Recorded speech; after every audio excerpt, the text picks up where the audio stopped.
Hello students, आज हम पढ़ेंगे chapter 2 why is the name India. Bharatvarsha नाम क्यों पड़ा। मैं इससे पहले आपके लिए ट्रांसलेशन कर चुकी हूँ इस वाले चैप्टर की, लेकिन एग्ज़ाम के पर्पज़ से मैं दोबारा से आपको इस चैप्टर की हिंदी बताती हूँ। Rishabhdev, the son of emperor Bharat. हम जिस देश में रहते हैं उसका नाम है भारत। क्या आप जानते हैं कि हमारे देश का नाम भारत क्यों पड़ा?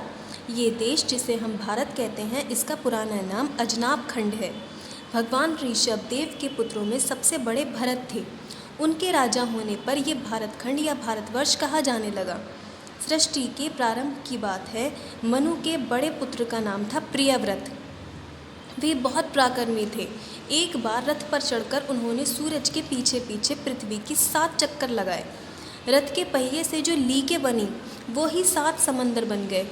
उनसे पृथ्वी पर 7 द्वीप बन गए। प्रियव्रत ने अपने 7 बेटों को एक एक द्वीप का राजा बना दिया। बड़े पुत्र अग्निधर जम्बू द्वीप के राजा बने। महाराज अग्निधर के 9 बेटे थे। जम्बू द्वीप के 9 भाग करके उन्होंने अपने बेटों को एक एक भाग का राजा बना दिया। उनके बड़े पुत्र थे नाभि। नाभि अजनाब खंड के राजा बने। वृद्धावस्था में महाराज नाभि ने पुत्र ऋषभ को राज्यभार सौंप दिया।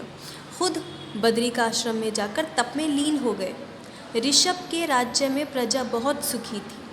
अपने सद्गुणों के कारण वे भगवान ऋषभदेव के नाम से प्रख्यात हुए। अंत में वे अपने पराक्रमी पुत्र भरत को अजनाब खंड का राज्य सौंपकर वितरागी सन्यासी हो गए। महाराज भरत अजनाब खंड के राजा हुए। उन्हीं के नाम पर अजनाब खंड का नाम भारतवर्ष पड़ा। अंत में भरत ने भी राज्य को अपने 5 पुत्रों में बांट दिया। राजमहल छोड़कर खुद पुलहाश्रम में गंडकी के तट पर ईश्वर भजन में लग गए। एक बार एक हिरन नदी में जल पी रही थी।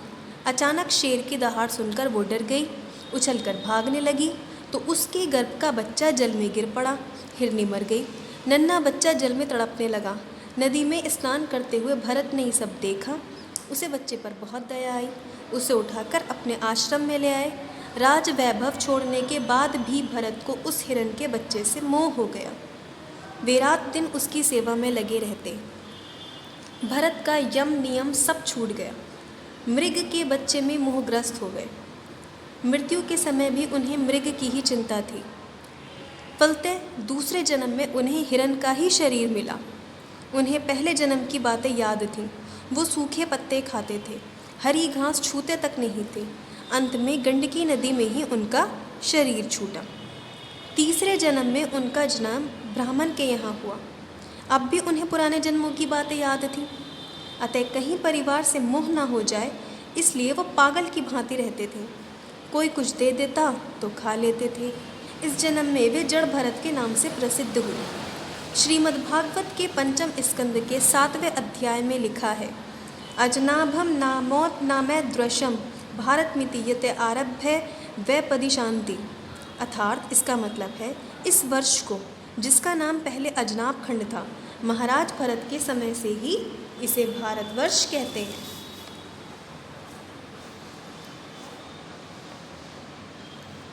Dushyant, the son of emperor Bharat. बहुत पुरानी बात है। एक ऋषि थे कांडव। वे वन में आश्रम बनाकर रहते थे। एक दिन ऋषि वन में जा रहे थे। उन्होंने देखा रास्ते में एक नन्ही सी कन्या पड़ी है। कुछ पक्षी उसके ऊपर अपने पंख फैलाए बैठे हैं जिससे कि उसे धूप न लगे। ऋषि को कन्या पर बड़ी दया आई। वे बच्ची को उठाकर अपने आश्रम में ले आए। आश्रम में उसका पालन पोषण होने लगा। पक्षियों ने उसे पंखों की छाया में बचाया था, इसलिए कांडव ने उसका नाम शकुंतला रखा। कहते हैं महर्षि विश्वामित्र से मेनका को एक पुत्री हुई थी। मेनका उसे वन में छोड़कर स्वर्गलोक चली गई। कांडव ऋषि ने उसे अपने आश्रम में लाकर पाला। धीरे धीरे वे बड़ी हुई। शकुंतला देखने में बहुत सुंदर थी। वो सुशील और गुणवती थी। एक बार महाराज दुष्यंत घने जंगल में रास्ता भूल गए। घूमते घूमते वे कांडव ऋषि के आश्रम में पहुंच गए। उस समय ऋषि आश्रम में नहीं थे। शकुंतला ने राजा का स्वागत किया, फल फूल से उनका सत्कार किया। शकुंतला का व्यवहार दुष्यंत को बहुत अच्छा लगा। दोनों का विवाह हो गया। राजा ने शकुंतला को अपनी अंगूठी पहनाई। दुष्यंत ने कहा, अंगूठी को संभाल कर रखना, इस अंगूठी से मैं तुम्हें पहचान लूँगा। राजा अपनी राजधानी वापस चले गए।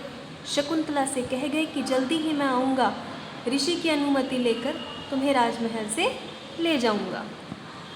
बहुत समय बीत गया। आश्रम में शकुंतला को एक पुत्र हुआ। वो बच्चा आश्रम वासियों की आंखों का तारा था। सुंदर तो था ही, बचपन से ही वो बहुत साहसी और निडर था। शेरनी की गोद से वो उसके बच्चे छीन लेता था, उनके साथ खेला करता था। शेर का मुख पकड़कर कहता, मुख खोल, मैं तेरे दांत गिनूंगा। महर्षि कांडव ने उसका नाम भरत रखा। अपने सरस्वती शिशु मंदिर के ध्येय चिन्ह में उसी बालक का चित्र है। एक दिन शकुंतला नदी में स्नान कर रही थी। नहाते समय राजा की दी हुई अंगूठी नदी में खो गई। उसने बहुत ढूंढा पर अंगूठी नहीं मिली। शकुंतला उदास हो गई। आश्रम में लौटी। उसका मन कहीं नहीं लगता था। बहुत दिन बीत गए।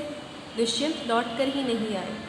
आखिरकार ऋषि के कहने पर शकुंतला भरत को लेकर राजा दुष्यंत के राजमहल गई। उसने कहा कि मैं आपकी पत्नी हूँ, ये बालक आपका पुत्र है। राजा दुष्यंत ने उसे पहचानने से इनकार कर दिया। ये बालक आपका पुत्र है। राजा दुष्यंत ने उसे पहचानने से इनकार कर दिया। वे विवाह की बात भूल गए।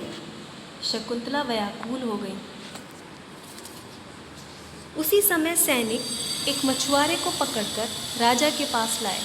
सैनिक बोला, महाराज, इसने आपकी अंगूठी चुरा ली है। मछुआरा गिड़गिड़ा कर बोला, महाराज, मैं चोर नहीं हूँ। मैंने नदी में से एक मछली पकड़ी थी। ये अंगूठी उसी के पेट से निकली है। वास्तव में नदी में खोई हुई शकुंतला की अंगूठी को मछली ने निगल लिया था। राजा ने अंगूठी को हाथ में लिया तो शकुंतला को पहचान गए। दुष्यंत ने शकुंतला और अपने पुत्र भरत को गले लगा लिया। शकुंतला और भरत राजमहल में रहने लगे। भरत की शिक्षा पूरी हुई।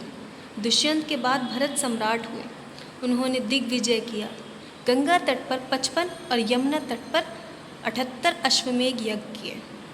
सम्राट भरत ने सभी शत्रुओं को पराजित किया। भरत पृथ्वी के एक छत्र सम्राट थे। शत्रु उनसे भयभीत रहते थे। इंद्र उनके मित्र थे। उन्हें सम्राट भरत के नाम पर हमारे देश का नाम भारतवर्ष पड़ा। शुक्रिया।